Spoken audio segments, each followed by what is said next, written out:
자리에서 일어나셔서 오늘 우리에게 주실 성경 말씀 한 절을 다 함께 읽도록 하겠습니다. 에베소서 3장 7절 말씀입니다.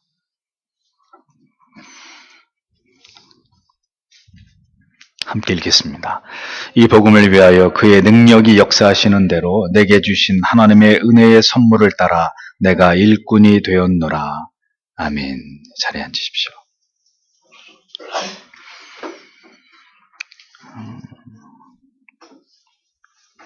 요한복음 강해를 끝내고 창세기 강해를 시작하기 전에 한 두세 주에 걸쳐서 설교자 그는 누구인가,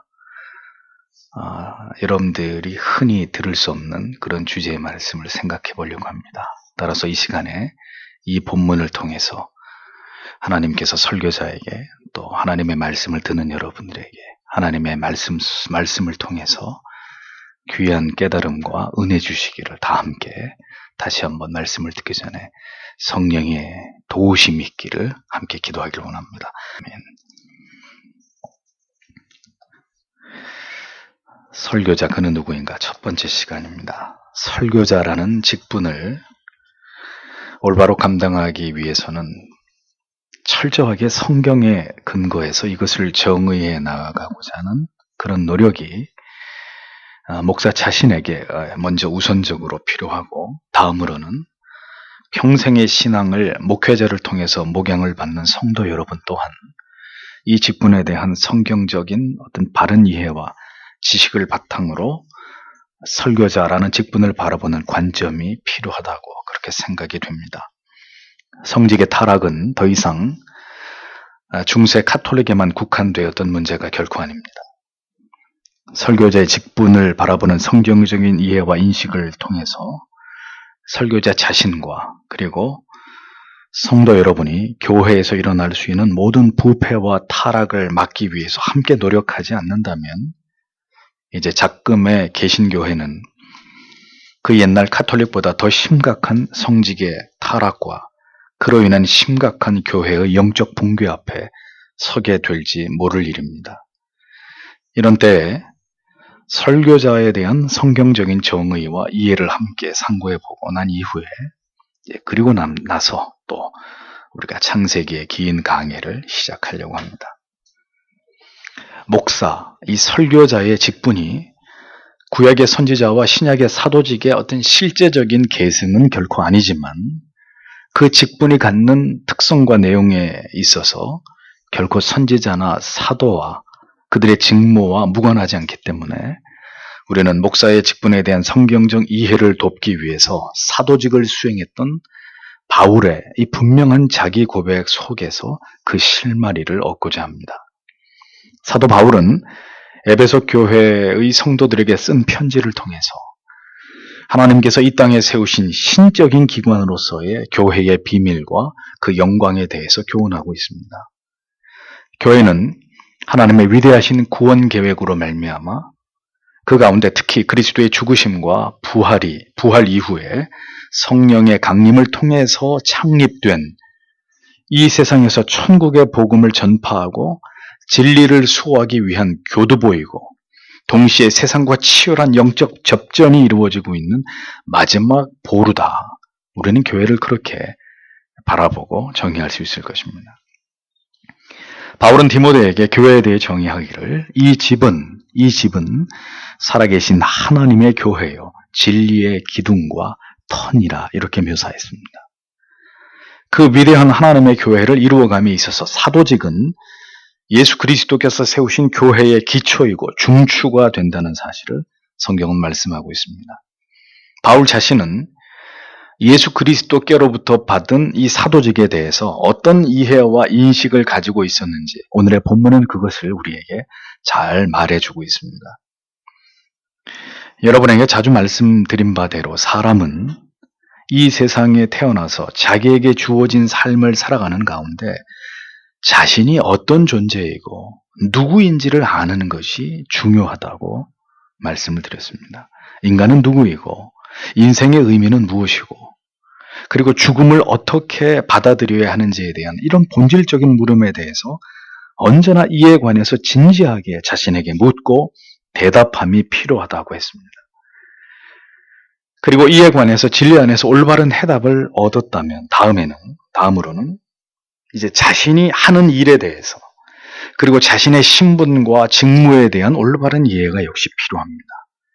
가정에서는 남편, 아내, 부모, 자식으로서 그리고 직장에서는 고용주와 고용인의 관계를 통해서 교회에서는 한 사람의 성도, 지체로서 그리고 국가에 대해서는 국민으로, 시민으로 올바른 성경적인 포지셔닝이 필요하다는 겁니다.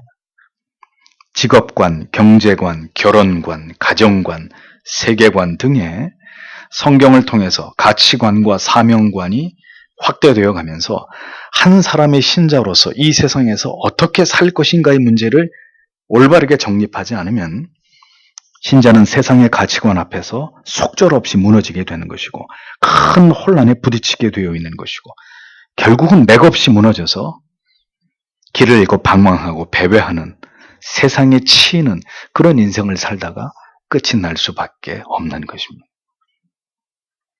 신자는 진리 안에서 하나님께로부터 받은 분명한 소명과 사명을 깨닫게 될 때 비로소 자신에 대한 올바른 정체성을 가지고 자기에게 주어진 거룩한 소명과 사명을 바탕으로 하나님 앞에서 성실하게 자기에게 주어진 삶을 살아갈 수 있는 것입니다.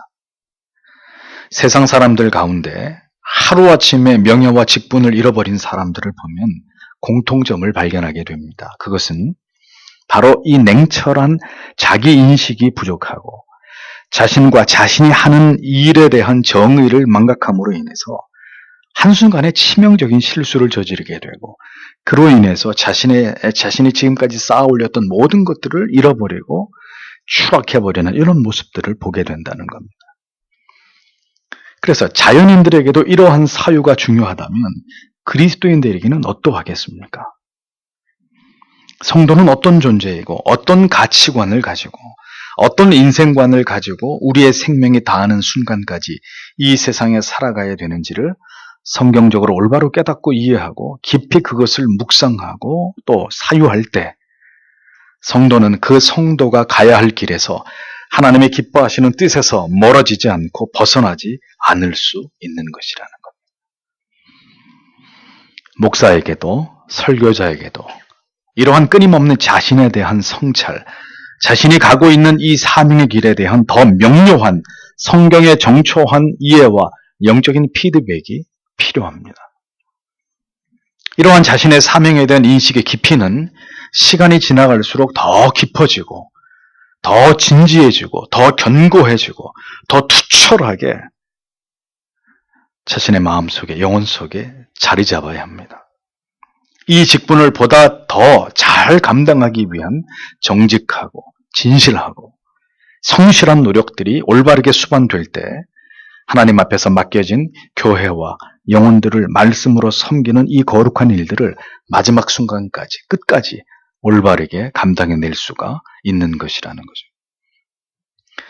적과 대치 중인 상황에서 야간에 경계의 선을 지키는 초병이 자신의 임무와 사명을 망각하고 깊은 잠에 빠지게 된다면 어떤 일이 벌어지겠습니까? 한 사람의 임무에 대한 회의로 인해서 결국 군대 전체가 몰살을 당할 수도 있을 것입니다. 기차가 궤도를 이탈하면 우리는 그것을 탈선이라고 이야기합니다. 탈선한 목회자와 성도들, 하나님의 은총으로 다시 돌이키지 않는다면 그들은 더 이상 목사도 성도도 아니라는 것을 우리는 기억해야 합니다. 사도는 자신에게 부여된 사명에 대해서 얼마나 투철한 깨달음과 사명을 가지고 있었는지 우리는 이 본문의 말씀을 통해서 이것을 들여다보면서 설교자에 대한 그리고 설교자뿐만 아니라 성도로서의 또 사명과 그 책임을 함께 생각해보는 시간을 갖기를 원합니다. 오늘의 말씀을 다시 보겠습니다. 7절에 그것에 대해 내가 그의 능력의 활동을 따라 나에게 주어진 하나님의 은혜의 선물을 따라 일꾼이 되었다. 직역을 하면 이런 의미가 됩니다. 자, 여기서 그것은 복음을 의미하죠. 즉 사도는 그 어떤 다른 이유 때문이 아니라 복음 때문에 오늘 한글 성경에 이 복음을 위하여 이렇게 번역되어 있잖아요. 그러니까 복음 때문에 이 복음을 위해서 자신이 사도가 되었다. 이렇게 밝히고 있습니다. 한글 성경에는 일꾼이라고 번역이 됐죠. 헬라어 원문에는 디아코노스라는 단어가 사용되었는데 익히 아시는 단어죠. 집사 혹은 봉사자 이런 말로도 번역이 되어서 사용이 됩니다. 어떤 것을 위하여 섬기는 자라는 의미로 본문에서는 복음을 위하여 섬기는 자 이런 의미로 일꾼 이렇게 정의되고 있는 것을 볼 수 있습니다. 영어 성경에서는 목사를 minister 이런 단어로 보통 표기를 하죠.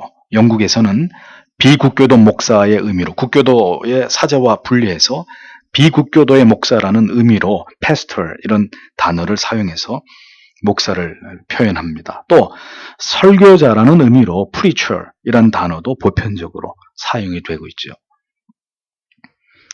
사도는 자신을 이방인들의 영혼을 위해서 복음의 일꾼으로 섬기는 자 이렇게 자기 자신을 표현합니다.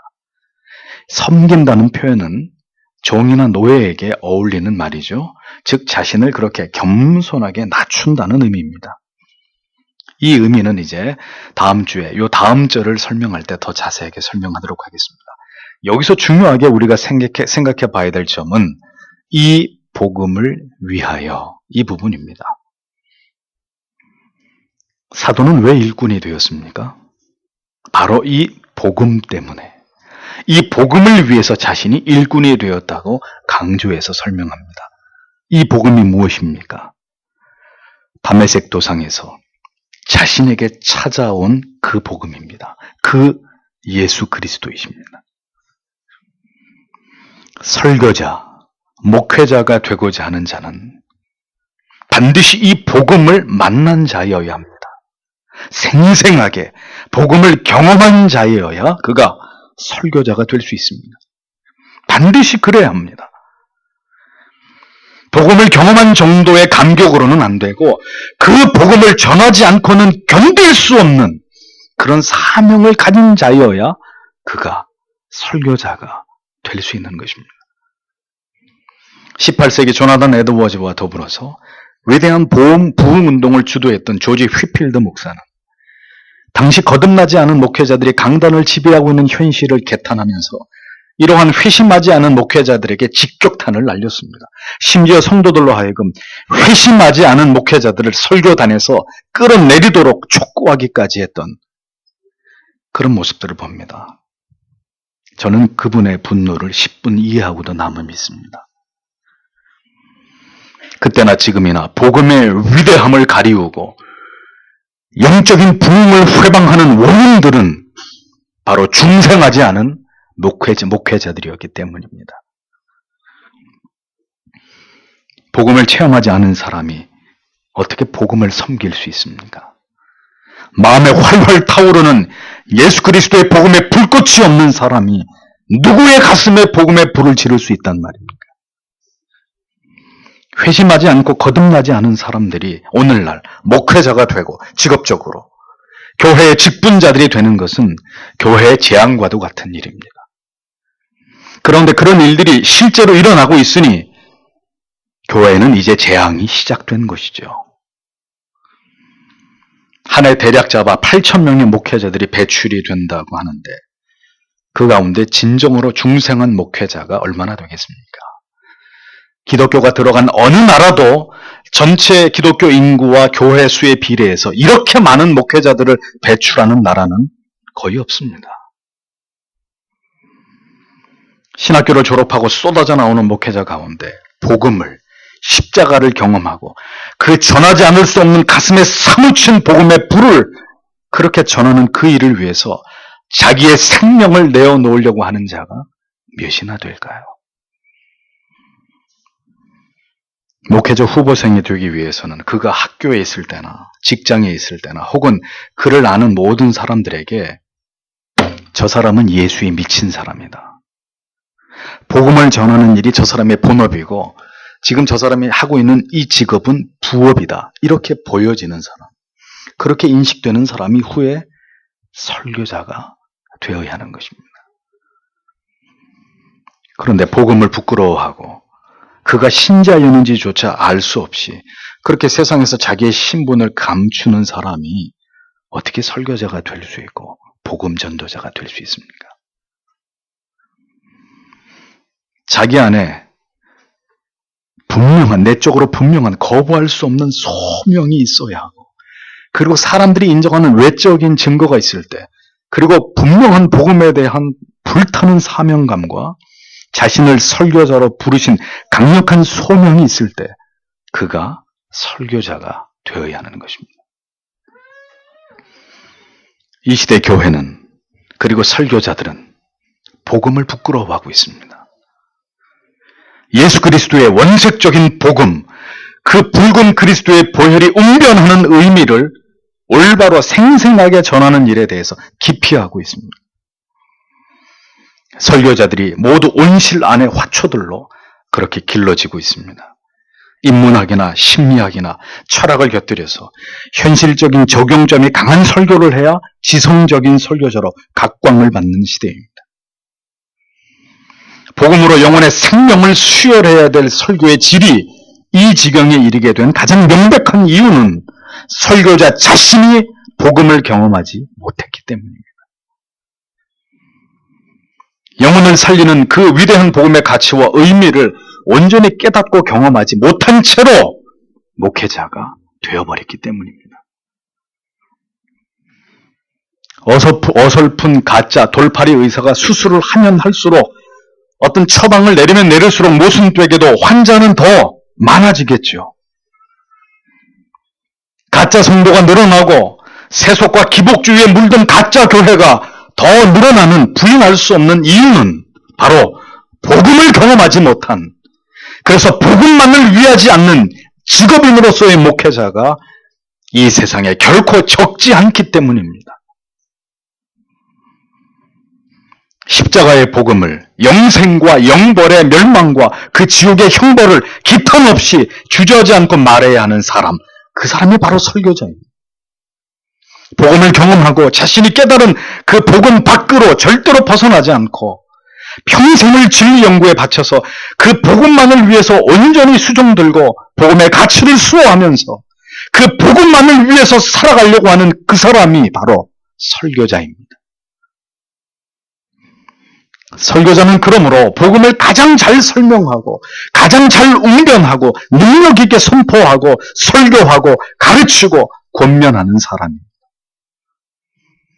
세상의 이치와 세상의 다른 교훈들을, 세상을 살아가는데 필요한 현실적인 지혜를 성경이 아닌 다른 것에서 찾고 구해서 그것을 설교하는 사람은 이 복음을 위한 사람들이 아닙니다.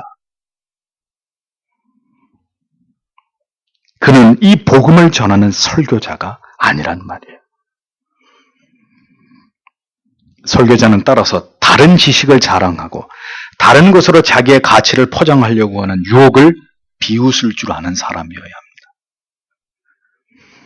복음이 아닌 다른 것을 전해서 사람들에게 재미와 감동을 선사하고 그렇게 해서 사람들의 인기를 얻고 시류에 영합하려는 모든 얄팍한 유혹들을 뿌리치고 오직 참된 복음을 선포하다가 사람들이 모두 떠나가고 사람들에게 조롱을 당하는 일이 있더라도 끝까지 복음만을 전하고자 하는 그 사람이 진정한 설교자란 말이죠.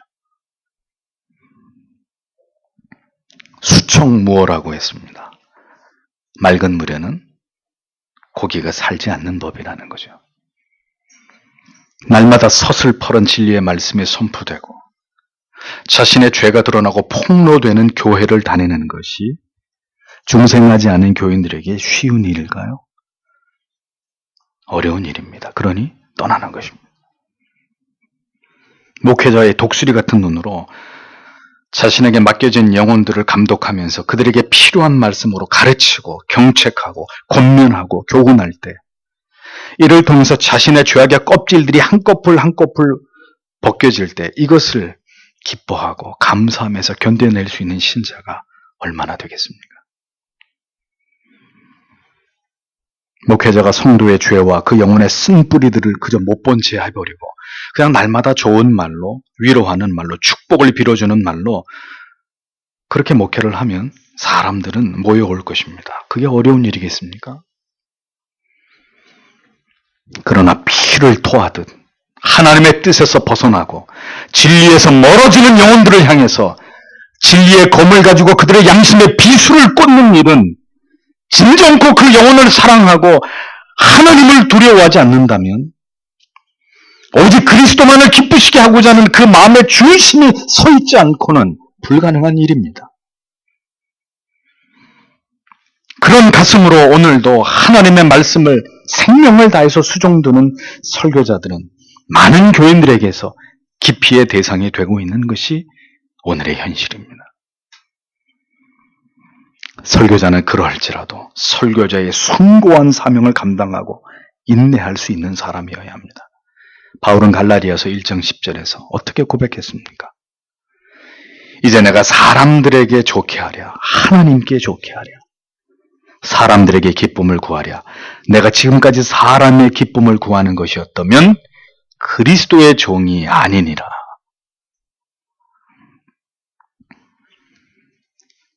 사랑하는 성도님들의 그 죄를 건드릴 용기가 없는 사람은 설교자가 되면 안 됩니다.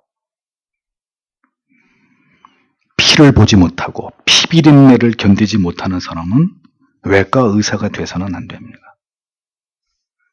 어떤 죄든지 그 죄의 문제를 능숙하게 다루어서 폭로하고, 때로는 그 뿌리 깊은 죄를 수술하고 그 죄를 끊어내고자 하는 영적인 집요함이 없는 사람은 절대로 진리를 다루고 죄를 다루고 생명을 다루고 영혼을 다루는 일을 해서는 안 되는 것입니다. 설교자에게 어떤 다른 명예가 필요합니까? 그는 교회가 그에게 설교의 권한을 부여한 마지막 날까지 오직 복음을 전하는, 복음을 위해서 존재하는 그런 설교자이면 충분한 것입니다. 열심히 성경을 연구한 결과가 신학 박사 학위라면 그것을 이상하게 볼 이유는 없겠죠. 그러나 열심히 성경을 연구한 목적이 박사 학위 취득 때문이었다면, 이러한 학문적인 업적이 교회를 담임하고 청빙을 받는데 유리한 조건이 되기 때문에 그 학위 취득이 목적이 되어서 신학을 연구한 것이라면 그 사람은 복음을 위한 그리스도의 종이라고 말할 수 없는 것입니다. 왜 그렇습니까? 그는 학위가 자신의 자랑이고 그것이 사람들에게 인정되지 않을 때 그것을 견디지 못할 것이기 때문이죠. 그런 마음으로 어떻게 복음을 섬기고 영혼을 섬길 수 있겠습니까? 그러한 목적으로 학위를, 한때 한국교회 학위 바람이 불어서 목사들이 학위를 탐하게 되니까 논문 표절에 휘말리고 학위를 위조하는 추악한 일들을 자행하게 되는 것이 아닙니까? 세례 요한, 그는 여자가 낳은 자 중에 가장 큰 자라고 그렇게 하나님께 역임을 받은 자였습니다. 그는 오직 예수 그리스도 앞에서 그분을 소개하고 안내하는 그 사명에 충실했던 사람입니다. 메뚜기와 석청을 먹고 낙타의 가죽으로 옷을 입은 거린 내지는 광인의 모습을 가졌던 그였지만 하나님이 보시기에는 하나님 앞에서 그가 제일 큰 자였다고 그렇게 성경은 기록합니다. 설교자는 그렇게 하나님만 의식하는 사람이어야 합니다. 하나님이 어떻게 여겨주실지에 대해서 언제나 두려워하면서 가슴을 졸이는 사람이어야 합니다. 설교자는 어떤 순간에도 복음을 위하는 사람이다. 설령 지금 이 복음을 외치다가 자기에게 어떤 불이익이 미치게 되더라도 이 복음을 진실되게 전하다가 사람들의 돌을 맞거나 비난을 당하거나 어떤 모욕을 당하게 될지라도, 심지어 이 복음을 전하다가 끝내 죽임을 당하게 되는 일이 생기게 되더라도 오직 그리스도를 위하여, 이 복음을 위하여 참된 진리를 외칠 수 있는 그런 사람이어야 한다는 것이죠. 그의 모든 삶이, 그가 살아가는 이유가 오직 복음 때문이어야 하는 것입니다. 목사도 성도도 어찌 이것을 논함에 있어서는 차별이 있겠습니까? 제가 일전에 전라도 신안에 있는 순교자들을 배출한 교회들을 돌아보았을 때 제가 느낀 점은 목회자가 순교한 교회에는 반드시 성도들도 순교를 당했다는 점입니다. 순교자가 나온 교회에 목사만 순교를 한 경우는 드뭅니다. 목사도 그리고 그 목사에게 그렇게 진리를 배운 성도들도 모두 함께 순교를 당한 것을 역사가 증언하고 있더라고요.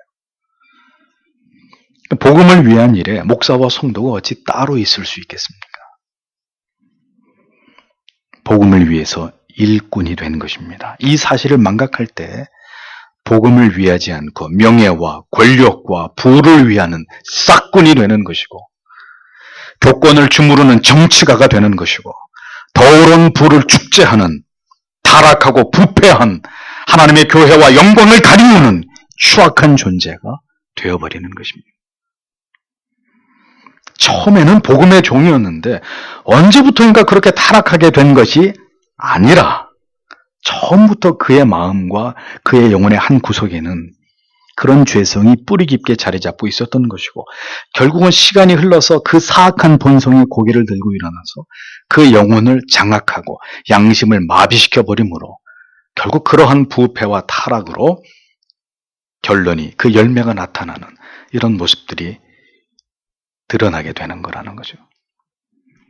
시종여일하게 복음을 위하고 아무리 시간이 흘러가더라도 복음을 향한 순수한 열정과 사랑이 변치 않아야 그가 복음을 위한 일꾼인 것입니다. 그 사람이 진정한 설교자이고 진정한 성도인 것이죠. 설교자가 이렇게 하나님 앞에서 그 사명을 온전히 감당하는 데는 두 가지 분명한 원리를 붙들어야 합니다. 7절에 이어서 보겠습니다. 이 복음을 위하여 그 다음에 그의 능력이 역사하시는 대로 이렇게 기록되어 있습니다.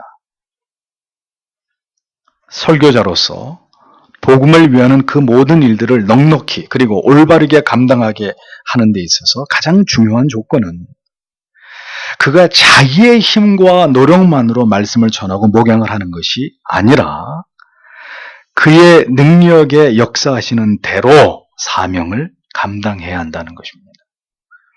원문에는 그의 능력의 활동을 따라 이렇게 기록되어 있습니다. 그가 누굴까요? 하나님이시죠. 설교자가 명심해야 될 것은 모든 복음을 섬기는 일은 하나님의 도우시는 능력을 의지해서 감당해야 한다는 것입니다. 이것은 너무나 중요한 원리입니다. 성도이든 설교자이든 우리가 잊지 말아야 할 것은 하나님을 의지한다고 하면서 복음을 위한다고 하면서도 정작 하나님을 의지하지 않고 자기를 의지하고 자기의 노력으로 자기의 판단과 생각만으로 자기의 인생을 살아가고 그렇게 목회를 하려고 하는 어리석음을 범할 때가 있다는 점입니다. 우리 각자에게 주어진 사명의 길을 걸어감에 있어서 반드시 하나님의 능력이 우리와 함께 해야만 됩니다. 역사하시는 이라고 번역된 이 단어의 원문은 이 역사라는 단어를 활동, 작동이라는 단어의 의미를 담고 있음을 보게 됩니다. 즉 하나님께서 활동해 주셔야 하고 하나님께서 우리의 환경을 작동해 주셔야 된다는 그런 의미이죠. 모든 설교자들에게 닥치는 가장 큰 갈등과 고통은 이렇게 최선을 다해서 설교를 준비하고 피를 토하던 말씀을 전하지만 영원히 변화되지 않는 그런 어떤 모습들을 보게 될 때입니다. 여전히 교회는 냉랭하고 성도들의 영혼은 진리 앞에서 믿음조차 보이지 않는 이런 모습을 보게 될 때 모든 설교자들은 설교자의 사명까지 흔들리는 고통과 자괴감에 빠집니다.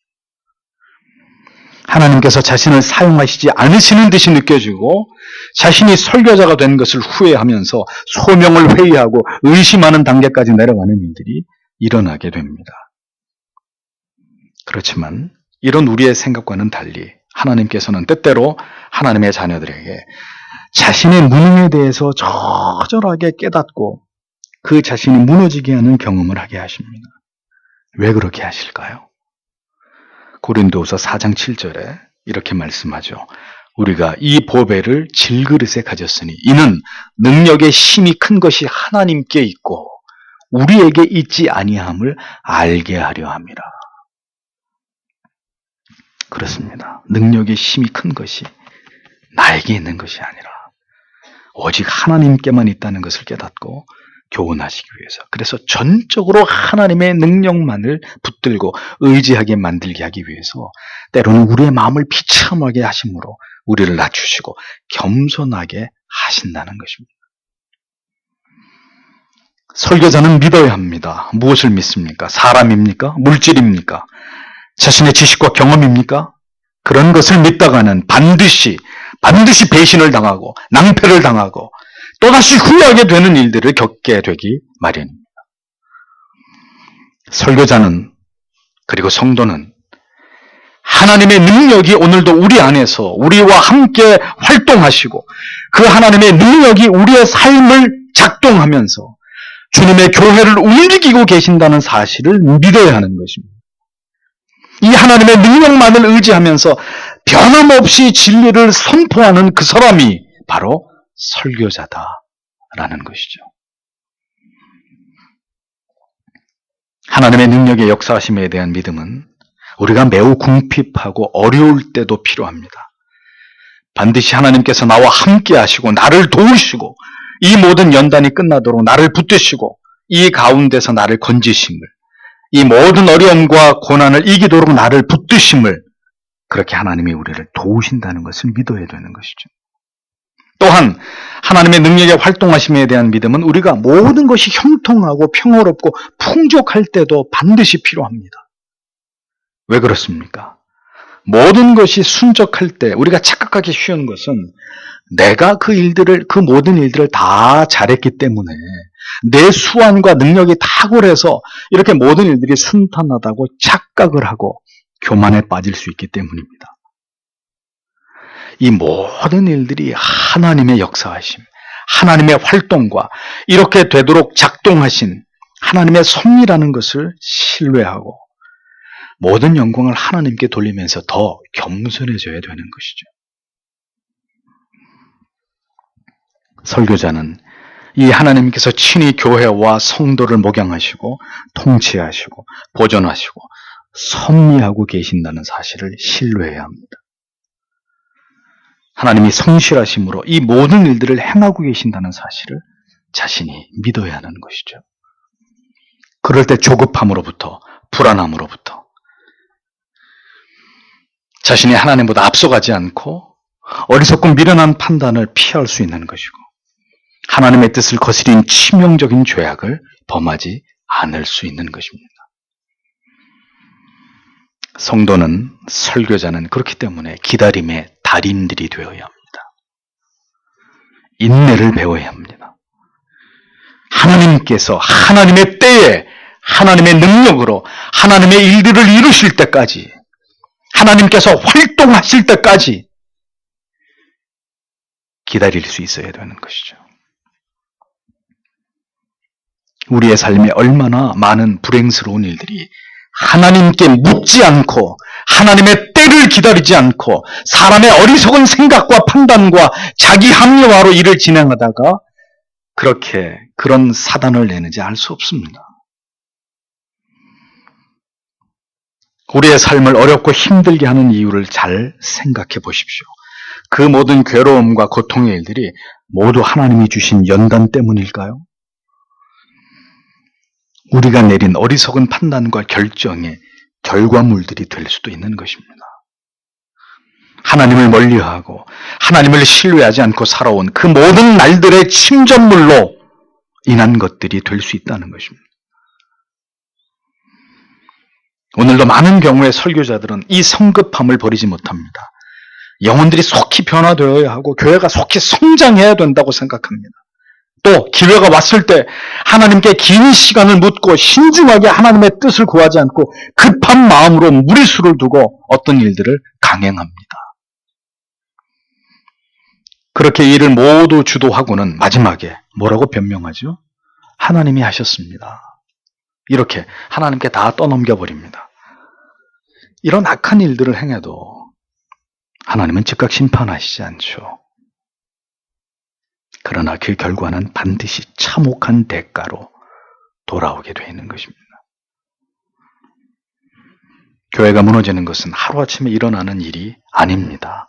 오랫동안 서서히 목회자로부터 그리고 성도님들이 이르기까지 말씀에서부터 벗어나고 하나님의 능력을 의지하지 않고 하나님의 때를 기다림보다는 무리한 사람들의 생각으로 하나님의 뜻을 벗어난 결과 그런 날들이 차곡차곡 쌓여져서 어느 순간 위기와 핍박과 고난이 닥칠 때 와르르 무너져 버리는 거예요.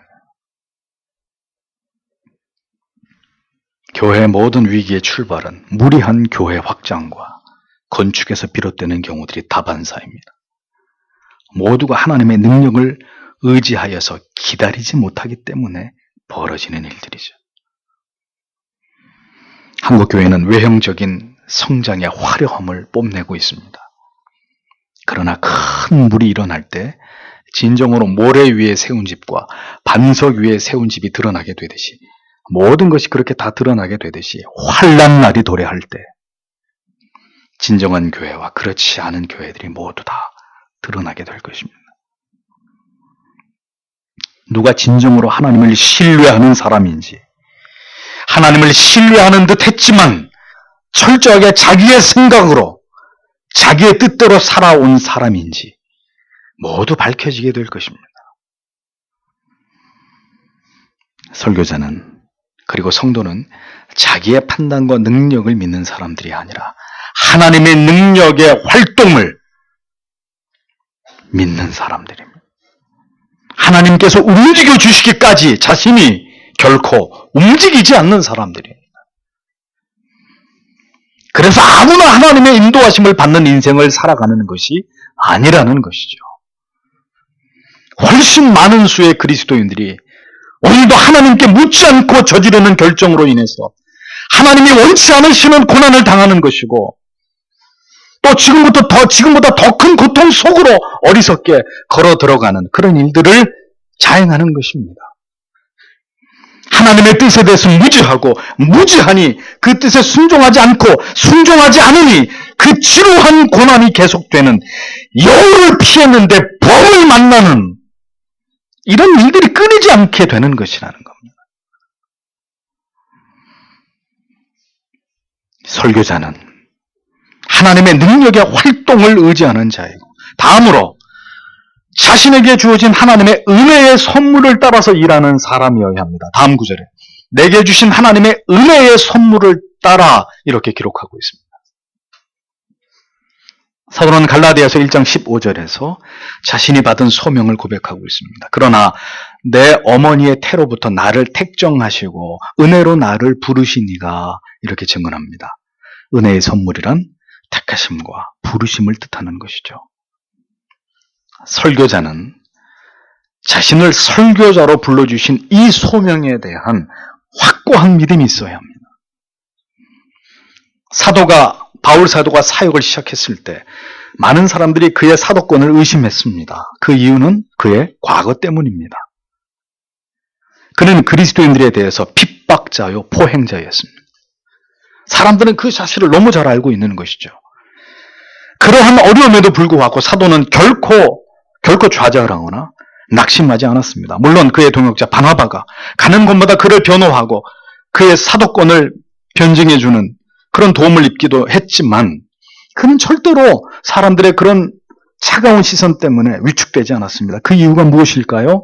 자신을 사도로 부르신 이가 죄인 중에 괴수 같은 자기를 불러주시고 이방인들에게 복음을 전하는 사도로 세우신 이가 바로 주님이시라는 것을 그는 분명히 알고 있었고 확신하고 있었기 때문입니다. 마귀는 언제나 우리를 의심하게 만드는 사악한 존재들입니다. 현실 속에서 고난과 시련이 지속되고 거기다 거듭 넘어지고 실수를 범하게 될 때 때를 놓칠세라 마귀는 우리의 귀에 속삭입니다. 너는 설교자가 될 자질이 없어. 너 같은 존재를 하나님이 사용하실 이유가 없다고 절망의 쐐기를 박습니다. 우리의 사명과 정체성을 송두리째 흔드는 도발을 감행해 오는 것이죠. 바로 그런 순간이 찾아오더라도 내게 주신 하나님의 은혜에 대한 확신, 이에 관해 마음에 흔들림이 없을 때, 그 하나님의 언약에 대한 분명한 믿음이 있을 때, 우리는 사명의 길을 가다가 찾아오게 되는 이런 절망과 좌절들을 능히 극복해낼 수 있는 것입니다. 하나님께서 나를 부르셨고 나를 세우셨다는 확신, 하나님께서 나를 성도로 하나님의 자녀 되게 하시고 하나님이 나를 복음 전도자로 삼으셨고 하나님의 자녀 되게 하셨다는 굳건한 믿음이 있을 때 성도는 어떤 경우에도 무너지지 않습니다. 이 소명과 사명에 대한 뼈에 새겨진 확신이 있어야 우리는 포기하지 않을 수 있는 것이고 타협하지 않을 수 있는 것입니다. 내가 굶어 죽는 한이 있더라도 세상에서의 나의 생애가 이렇게 멸시와 천대를 당할 뿐이라도 나를 부르신 이가 계시기에 나는 결코 무릎 꿇지 않으며 결코 신자됨을, 이 사명을 포기하지 않으리라, 이런 결연한 의지가 우리 안에서 생겨나게 되는 것이죠. 그렇게 어떤 순간에도 자신이 하나님께 받은 그 뜨거운 가슴, 부르심과 사명을 생각함으로 그 길을 끝까지 달려가는 그 사람이 하나님의 말씀을 맡은 종이라는 것입니다. 예레미야는 예레미야 20장 9절에서 이렇게 고백하고 있습니다. 내가 다시는 여호와를 선포하지 아니하며 그 이름으로 말하지 아니하리라 하면 나의 중심이 불붙는 것 같아서 골수에 사무치니 답답하여 견딜 수 없나이다. 이렇게 고백하고 있습니다. 어떤 어려움 속에서도 외치지 않을 수 없는 불이 그 가슴에 사무쳐 있는 사람, 그가 바로 설교자입니다. 어떤 고난 속에서도 결코 부인할 수 없는 예수 그리스도의 사랑에 의한 화인이 그의 심령에 새겨져서 결코 세상과 타협하지 않고 끝까지 믿음의 올곧은 길을 가고자 하는 그 사람이 바로 신자라는 것입니다. 하나님께서 부르신 길이 아니면 가서는 안 되는 것입니다. 하나님께서 인도하신 곳이 아니면 그곳에 있을 이유가 없는 것입니다. 청년들이여, 하나님께서 허락하신 사람이라는 확신이 없다면, 그가 하나님을 모르는 자라면 결단코 그 사람을 만나서는 안 되는 것입니다. 하나님께서 함께 하시지 않는 길은 지금은 좋아 보이지만 머지않아 큰 고통과 두려움과 지금보다 더 큰 괴로움이 우리에게 기다리고 있는 길입니다. 부르심의 은혜, 나를 불러주셨다는 확신, 그것으로 어렵고 힘들지만 우리는 우리에게 주어진 길을 가는 사람들입니다.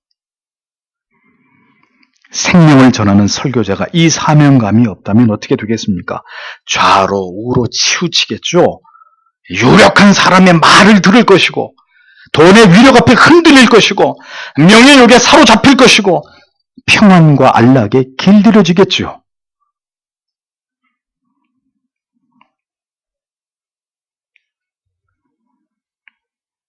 그가 사명자가 아니라면 그는 이제 이곳에서 사명의 자리를 떠나게 될 것이고 결국은 그 자리에서 미끄러지게 될 것입니다. 성도 여러분, 신자의 가는 길에는, 사명자가 가는 길에는 무수한 고비가 있습니다. 시험과 유혹이 있습니다. 철로 역정에 보면 크리스찬과 소망이 함께 길을 가다가 갈래길을 앞에 서게 됩니다. 한쪽은 험한 길이고 험난해 보이는 길이고 한쪽은 아름다운 초원이 쫙 펼쳐져 있는 그런 곁길입니다. 어떻게 했습니까? 그들은 당장에 보기에 편안한 초원길을 선택했습니다. 그래서 그 길을 휘바람을 불면서 가는데 머지않아 그 길은 험난해지고 천둥과 번개가 치면서 누구에게 붙잡히죠? 절망의 거인에게 사로잡힙니다. 편한 길을 선택한 그 끝에 절망의 거인이 있었다. 혹독한 대가를 치르는 장면이 나오지 않습니까? 사명의 길은, 십자가의 길은, 신앙의 길은 험난한 길입니다. 힘든 길입니다. 그런데 그 길 옆에는 항상 편안해 보이는 곁길이 있습니다. 힘겹고 불편한 좁은 길을 벗어나서 고난을 견디지 못하고 편안한 초원길을 그래서 선택하게 될 때 오히려 절망적인 상황에 부딪히게 되는 낭패를 당하게 된다고 존 번연은 우리에게 충고합니다. 성경이 그것을 우리에게 이야기합니다.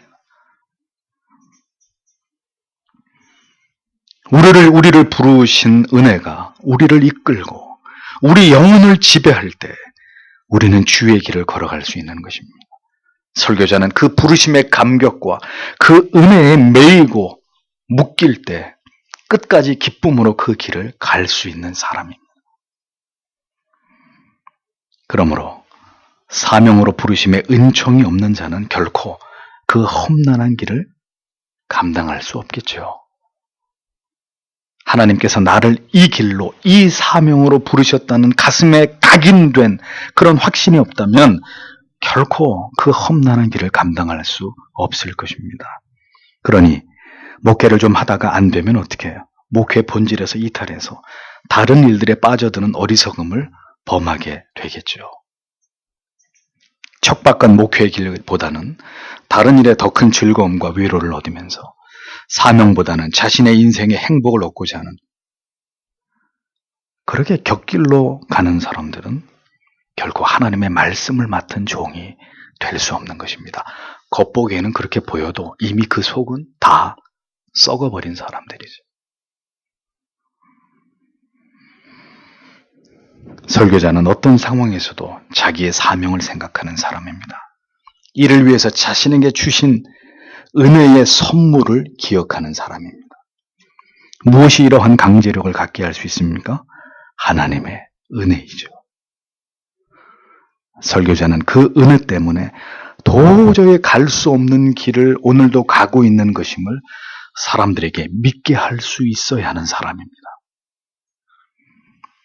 다른 것으로, 다른 어떤 도움이 있어서 이 길을 가는 것이 아니라 오직 하나님만을 의지하고 하나님의 그 은혜가 있어서 자기에게 주어진 그 험난한 길을 묵묵히 걸어가고 있는 그런 사람들로 그렇게 인식되고 인정받는 그 사람이 설교자이고 이 마지막 시대 속에 성도들이 되어야 하는 것이죠. 안타까운 것은 목회자들이, 선교사들이 지나치게 자기 앞가름을 하는 모습을 볼 때입니다. 스스로 겹겹이 자기에 대해서 안전장치를 하고 지나치게 자기의 이익을 도모하는, 재리에 밝아서 이미 노후 준비를 다 해놓고 무슨 돈이 있어서 그런지 몰라도 자식들은 다 유학을 보낼 만큼 그렇게 재산을 모아놓은 능력 있는 목회자, 선교사. 다른 분은 어떻게 생각하실지 모르겠습니다만 저는 별로입니다. 저의 판단으로는 수용이 되지 않는 부분입니다. 그리스도인으로 세상에 살아가면서 우리가 결코 잊지 말아야 될 사실은 우리는 우리의 힘과 능력으로 살아가는 자들이 결코 아니라는 것입니다.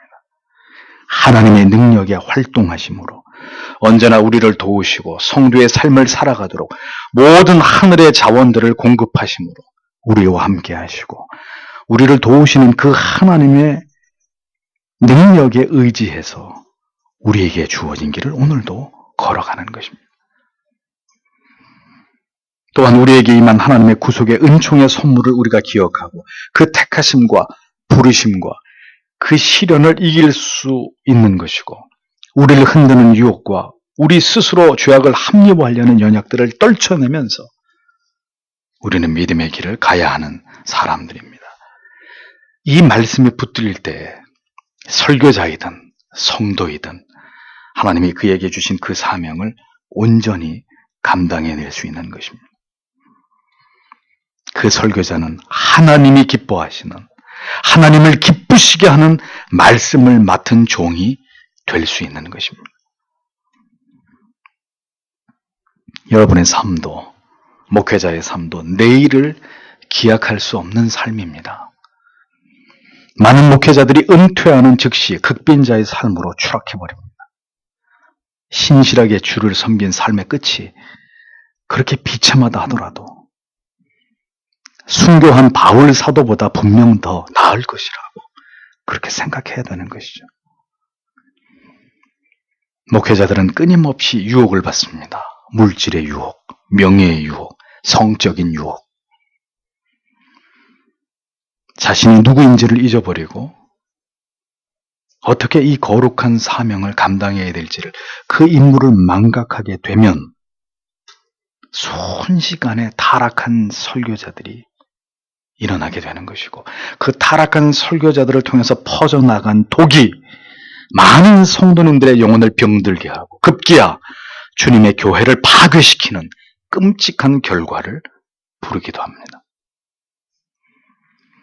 마귀는 마지막 때에 교회를 깨트리기 위해 총공세를 펴고 있습니다. 그 타겟은, 그 1차 타겟은 목회자입니다. 목사를, 설교자를 타락시키고 이 하나님의 말씀을 이렇게 변질시켜버리면, 그리고 그 설교자의 양심을 무디어지게 만들어버리면 한 교회가 무너지고 수많은 성도님들이 타락의 길을 가게 하는 것은 식은 죽 먹기이거든요. 오직 복음을 위해서, 복음 때문에 살아가고 언제나 내 힘이 아닌 오늘도 주의 몸 되신 교회와 성도님들의 영혼을 위해서 강력하게 활동하시는 그 하나님의 능력에 힘입어서, 그리고 나 같은 죄인을 사명으로 부르신 그 놀라운 하나님의 은혜 앞에서 오늘도 식어지지 않는 뜨거운 가슴으로 진리의 불을 뿜어내는 설교자들이 한국 강산에 반드시 필요합니다. 반드시 그런 설교자들이 일어나기를 여러분은 기도하셔야 합니다.